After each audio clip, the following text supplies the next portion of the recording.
Pessoal, sejam bem-vindos ao nosso curso de Sistema Elétrico de Potência, o CEP, né, nosso curso complementar da NR10. Então vamos fazer um treinamento aí explicando os principais conceitos, algumas metodologias, algumas nomenclaturas específicas do CEP e esperamos aí que no final todo mundo consiga compreender e absorver o máximo possível. Tá? Então, só como uma mensagem, você é o maior responsável pela segurança, pela sua segurança no caso. O agente é invisível, mas é previsível, tá? Então, falando especificamente da eletricidade, então ficar sempre atento a essa questão, tá, gente? Separar os módulos aqui desse treinamento. Então, no módulo a gente vai falar sobre o CEP e seus riscos, né? Que a gente tem todas as lições separadamente. O módulo 2 vamos falar sobre sistemas de controle. O 3, trabalho sob tensão. No módulo 4, organização como fator de segurança.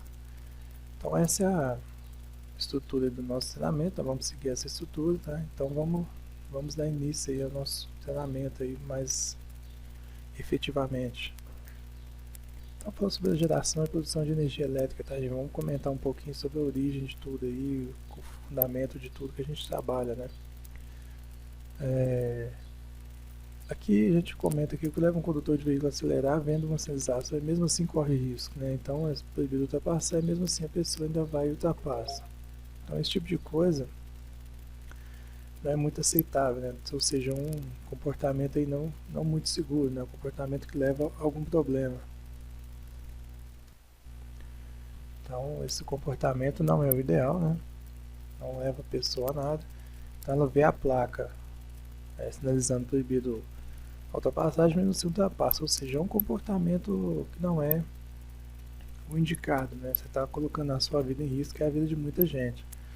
Então, o que leva um profissional a saber que o agente agressor é invisível e mesmo assim não respeita as normas? Então, trazendo para o nosso mundo, né? Você sabe que a eletricidade é perigosa, é invisível, mas como a gente comentou anteriormente, é previsível, então a gente tem que tomar os maiores cuidados possíveis, né? Então, a gente faz a analogia de comportamento seguro e o patrimônio maior da sua vida, tá, gente? Então, tem que ter sempre isso em mente, sempre tomar o máximo de cuidado aí quando está trabalhando com eletricidade. Aqui é uma visão geral do CEP, como que ele funciona, qual que é a sua distribuição, tá? Então, o sistema elétrico de potência, no sentido amplo, é o conjunto de todas as instalações e os equipamentos destinados à geração, transmissão e distribuição de energia elétrica, tá? Então, aí é todo o processo, tá? Desde a geração até o consumo final, tá? De pequenos, médios e grandes consumidores. Então, você tem a usina geradora, onde você tem a etapa de geração, trabalhando sob alta tensão. Aí você tem uma estação de elevação dessa tensão para que seja transmitida.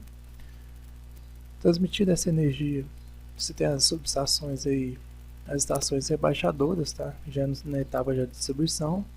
As subestações, onde você vai converter esses níveis de tensão para níveis de consumidores. Aí vai depender se é um consumidor grande, um consumidor médio, pequeno. Aí você tem as subdistribuições. E até mostrando ali o transformador, a questão do consumidor de baixa tensão, né? Então você tem esses transformadores aí nos postes das ruas, onde você faz essa conversão para níveis mais baixos de tensão. Então essa é a organização, tranquilo, bem interessante também, faz parte do nosso escopo, né? Falando um pouquinho sobre os tipos de geração, tá? Então a gente tem aqui no Brasil predominantemente a geração através de usinas hidrelétricas, tá? Então é obtida através da conversão de energia potencial para a elétrica, né? Movimenta as turbinas movimentam os geradores, que aí a gente tem a nossa geração de energia. Muito famoso também a gente tem as usinas termoelétricas, tá? Que através de energia térmica você consegue obter aí a conversão aí para a energia elétrica, tá? Então você tem os geradores lá também da mesma forma, só que através do vapor, né? Esse vapor faz movimentar as turbinas e a partir daí você tem o gerador e você gera também a sua energia. Aqui do lado a gente vê um exemplo aqui desde a entrada do material. Aqui está mostrando até um exemplo de uma usina de etanol, né, que faz cogeração, onde você tem o bagaço da cana sendo queimado, gera o vapor. Esse vapor movimenta a turbina, que consequentemente movimenta um gerador e gera energia elétrica. Tá? Inclusive algumas usinas aí até vendem bastante essa energia aí para as concessionárias. além de usar, obviamente. Você tem a geração nuclear, que é uma geração também interessante, tá? Tem algumas polêmicas, algumas contradições, enfim. Aqui no Brasil não é muito utilizado, na Europa é bastante utilizado, porque você tem uma deficiência em outros tipos de energia, então eles partem para a energia nuclear. Então eles estão bem avançados nesse sentido, tá? Aqui no Brasil o pessoal não avançou muito nesse quesito, né? Tem as usinas de Angra, mas é uma polêmica danada, né? Para entrar em funcionamento, para usar ou não, enfim. É uma questão bem mais aprofundada. E como fontes alternativas, a gente tem a energia solar fotovoltaica, que aos poucos vai crescendo, né? Ainda está muito aquém, mas já está bastante utilizada em comparação com períodos anteriores. Você tem as usinas eólicas também, onde você tem uma boa incidência de vento, você tem essa utilização. E aqui a gente fala um pouquinho da biomassa, né, que é igual a gente comentou anteriormente. Então são as formas de geração mais comuns que a gente tem por aí. Falando de transmissão, tá? Então a transmissão que a gente tem mais comum, a gente faz o seguinte, a gente caracteriza pelo valor nominal de tensão, tá? Então entre a subestação elevadora de uma usina elétrica e a subestação abaixadora, que se inicia a subtransmissão, alimenta um sistema de distribuição e fornece energia a um grande consumidor. E também entre as subestações que fazem a interligação de sistemas elétricos de dois concessionários ou também de áreas diferentes do sistema ou de um mesmo concessionário, tá? Então a gente tem essas duas características aí. As tensões mais comuns para a transmissão são de 138 kV até 765. E nesse intervalo você tem valores intermediários, né, dentro dessa faixa. E na subtransmissão você tem níveis aí de 34.5, 69, 88 kV, dependendo aí da utilização. Fala um pouquinho sobre corrente alternada e contínua, que a gente fala das diferenças, né? Mostra um pouquinho as diferenças entre corrente alternada e contínua. Vocês podem ver alguma explicação detalhada à esquerda. Falando sobre limiar de sensação, né, de uma corrente ou de outra. Aqui fala sobre os sistemas de geração dessas energias alternadas ou contínuas. A estrutura de um sistema de energia alternada, você conta com geradores, a estação de elevação, as linhas, as subestações e as estações transformadoras. E na corrente contínua a estrutura é essencialmente a mesma, né? A diferença é que você tem as estações de conversão. Então, quando você vai fazer elevação, você tem a retificação da corrente, você passa de alternada para contínua, e na subestação abaixadora, depois que ela é transmitida, você tem a inversão, né? Você tem a conversão de contínua para alternada para uso nas indústrias, no comércio e nas residências. Aqui a gente mostra aqui sobre essa questão da alternada contínua, que essa guerra vem de muito tempo, né? O pessoal discutia muito qual que era o melhor método. Então Edison tinha uma justificativa. Tesla e Westinghouse também, eles defendiam outra tese, né? Então foi um período bem interessante que contribuiu bastante para a evolução que a gente tem até hoje nesses sistemas de energia, seja alternada ou contínua. Foi chamada a Guerra das Correntes, né, que foi uma disputa entre eles, que ocorreu nas últimas décadas do século XIX. Tá? Então os dois eles se tornaram adversários devido à campanha publicitária que Edison fez para a corrente contínua para distribuição. Em contraposição, o Westinghouse e o Tesla defendiam que essa transmissão fosse feita em corrente alternada. Então teve essa discussão. Foi interessante, todo mundo acho que sabe que Tesla foi um grande cientista da nossa era. É bem interessante a história dele também. E acaba que foi uma contribuição enorme que eles deram para o que a gente tem até hoje no conhecimento de corrente alternada e também de corrente contínua.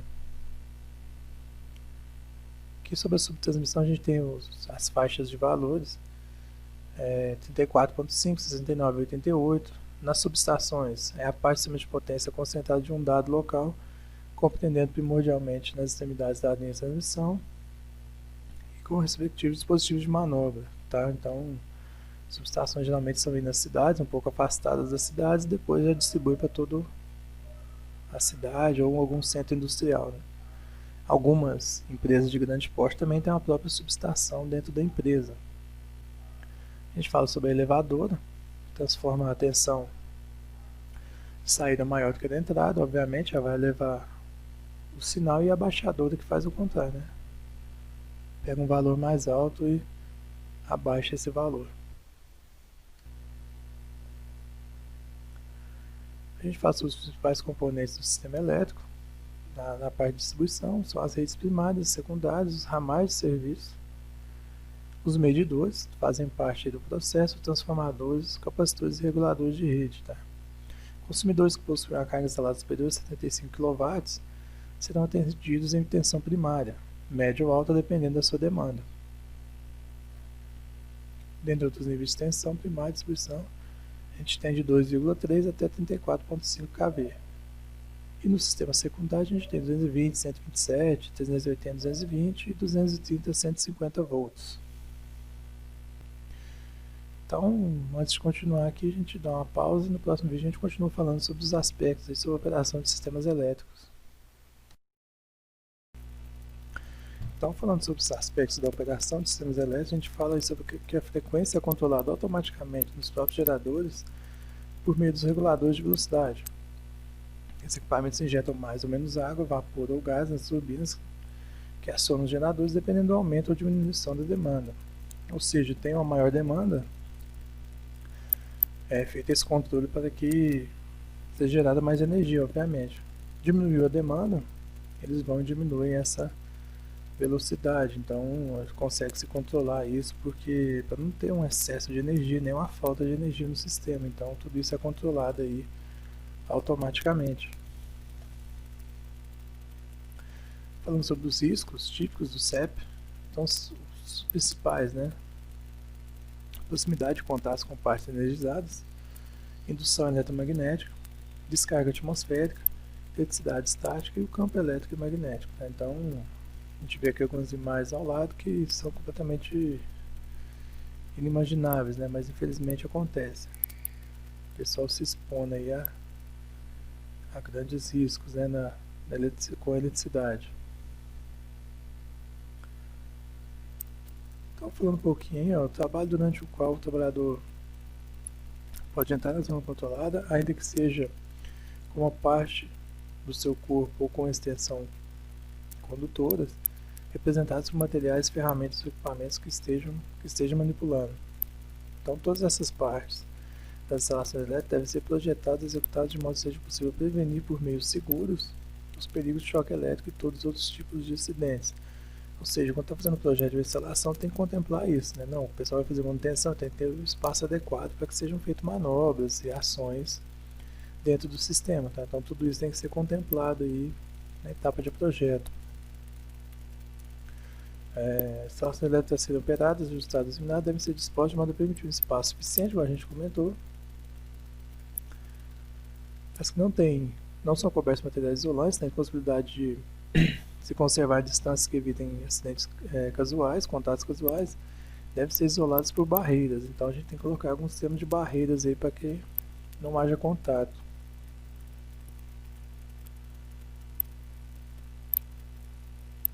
Então tudo isso aí tem que ser contemplado na etapa de projeto para o pessoal poder executar serviço aí depois de uma maneira mais adequada, tá, gente? Então tem que tomar sempre cuidado quanto a isso.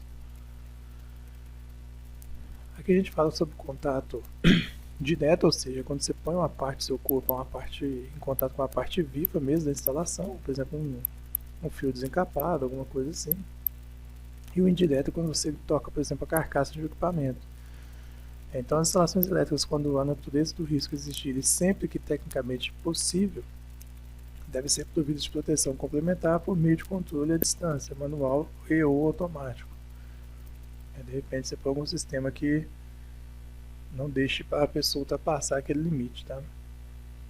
Então, as instalações que estejam em contato direto ou indireto com a água e que possam permitir fuga de corrente devem ser projetadas e executadas em especial quanto à blindagem, ao isolamento e ao aterramento.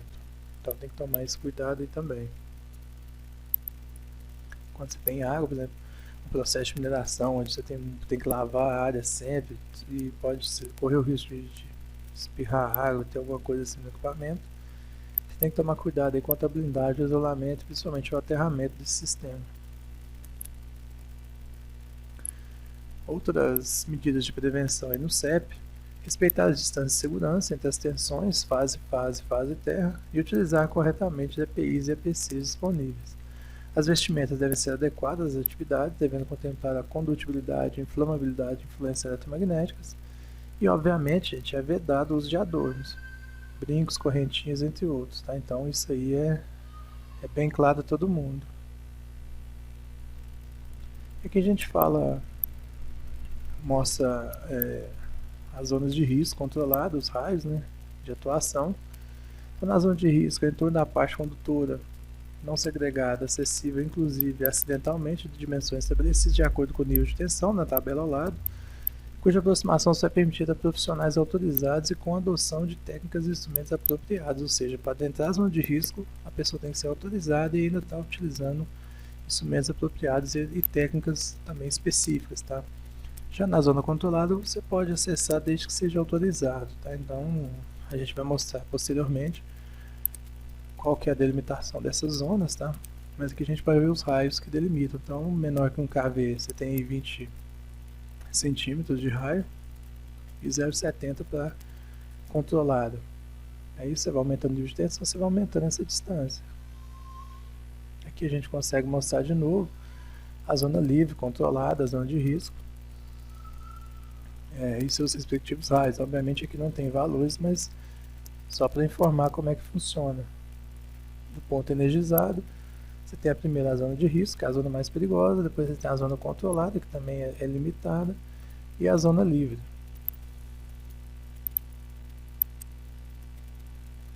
A passagem de corrente elétrica em condutores gera um campo eletromagnético, que por sua vez induz uma corrente elétrica em condutores próximos. Assim pode ocorrer a passagem de corrente elétrica em um circuito desenergizado se ele estiver próximo a outro circuito energizado. Por isso é fundamental que você, além de desligar o circuito no qual vai trabalhar, é de bom senso também confirmar o equipamento com equipamentos apropriados se o circuito está efetivamente sem tensão, tá, gente? Pode ser que tenha uma tensão induzida aí, então tem que tomar esse cuidado. Saiba que nos trabalhos com linhas transversais ou paralelas devem-se utilizar o sistema de aterramento temporário, tanto quanto os necessários. O aterramento temporário é um equipamento de proteção coletiva destinado a promover a equipotencialização para a proteção pessoal contra a energização indevida do circuito em intervenção. Então, essa questão da indução eletromagnética é bem interessante, tá, gente? Então, mesmo o circuito aparentemente desenergizado pode ser induzido uma tensão de um circuito próximo. E sempre que possível, na verdade, sempre que for trabalhar com linhas transversais e paralelas, você tem que fazer o aterramento temporário. Então a gente vai dar continuidade, passar para a lição 2 agora, no nosso treinamento. Continuando falando sobre algumas características aí. As descargas são um dos maiores causadores de acidentes em sistemas elétricos, tá? Causando prejuízo tanto materiais quanto para a segurança pessoal. Essas descargas vêm aumentando e tornou-se necessária a avaliação do risco de exposição a que estão submetidos os edifícios, por exemplo, tá? sendo este um meio eficaz de verificar a necessidade de instalação de para-raios. Os para-raios captam os raios e direcionam os mesmos para o sistema de aterramento. Então tem que ter um sistema de aterramento bem feito também, né? Senão não adianta nada.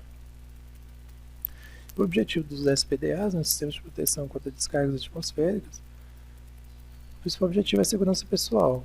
Devem ser projetados para atenderem os critérios de segurança tanto em alta frequência, descarga atmosférica e telefonia, quanto em baixas frequências, como curtos-circuitos em motores trifásicos, por exemplo.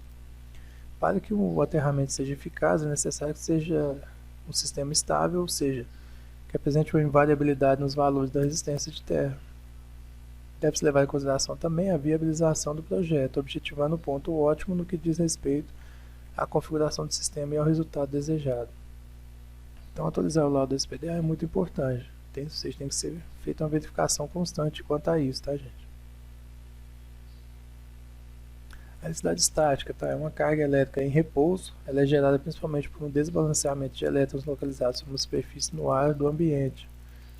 ou no ar do ambiente, tá? Pode ser na superfície ou no próprio ambiente mesmo. Então esse desbalanceamento de elétrons, em todos os casos gerado pela falta ou pelo excesso, tá? Então, em todos os casos você tem um descontrole entre o número de elétrons, gera um campo elétrico capaz de influenciar outros objetos que se encontram a uma determinada distância. O nível de carga é afetado pelo tipo de material, pela velocidade de contato e pela separação dos corpos, da umidade e de diversos outros fatores. Então, a questão da densidade estática ela é bem importante, tá? Ela influencia também, bem comum aí, que ele mostrou aquele experimento do pente, né? O cara passa o pente na cabeça e consegue atrair os materiais, né? Então, esse tipo de coisa. Então, a densidade estática está no nosso dia a dia, tá? Ela é bem mais comum do que a gente imagina. O campo magnético também é extremamente comum, né? A maioria dos equipamentos tem um certo grau de sensibilidade à perturbação de origem eletromagnética.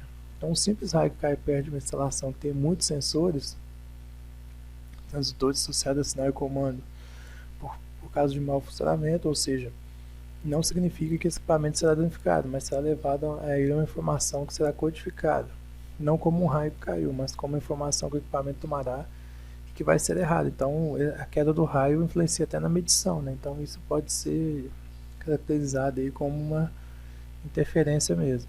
Isso é uma perturbação de origem eletromagnética, porque o raio cria um campo muito grande, né? E vai provocar um mau funcionamento dos comandos de controle de operação. Então, essa questão do campo magnético também é bem importante, tá? Dentro da eletricidade aí, é um fator bem relevante a ser considerado mesmo. Deve haver uma preocupação em imunizar o equipamento para evitar o mau funcionamento contra o fenômeno, tá? Então tem que ter algum tipo de proteção, uma isolação adequada, para isso que existe o estudo de um bom aterramento, tá, gente? Então, mais uma vez, a importância do aterramento na instalação. Mais uma finalidade do aterramento também é de promover uma referência de potenciais para a boa operação dos sistemas elétricos, em especial quando há partes isoladas eletricamente, como por exemplo o transformador. Então, mais do que nunca, a gente mostra que o aterramento é muito importante dentro de uma instalação elétrica. Falando um pouquinho sobre identificação e sinalização, é importante ressaltar que a comunicação e a identificação são partes importantes do controle do risco, como padronização dos procedimentos de transmissão e operação, criando uma linguagem simples, fazendo nomenclatura utilizando métodos seguros, tá? Cartões de segurança, painéis e padronizações de cores, utilização de cones, cercas e fitas. Então, tudo isso tem que levar em consideração, tá, gente? Comunicação muito importante sempre, identificação e sinalização. A gente fala um pouquinho também sobre o trabalho em alturas, máquinas e equipamentos especiais. Todo funcionário exposto a risco em queda deverá trabalhar protegido por corrimãos, guarda-corpo, cinto de segurança quando for possível, né? Trava-quedas ou quaisquer outros equipamentos de proteção contra quedas. É importante também que você conheça todas as máquinas que você vai operar. Tudo isso é importante, tá? E controlar para você ter a noção também do tipo de energia que você está trabalhando. Para trabalhar em altura são requeridas padronizações do cinturão tipo paraquedista, com talabarte, tudo isso. E padronização das máquinas que vai ser operada, tá? Com manual, treinamento adequado, tudo isso tem que ser levado em consideração também, tá? Então, quando vai operar algum equipamento, tem que tomar esse tipo de cuidado também. Eles deverão ser dotados de dispositivos de partida, tudo se fizer necessário.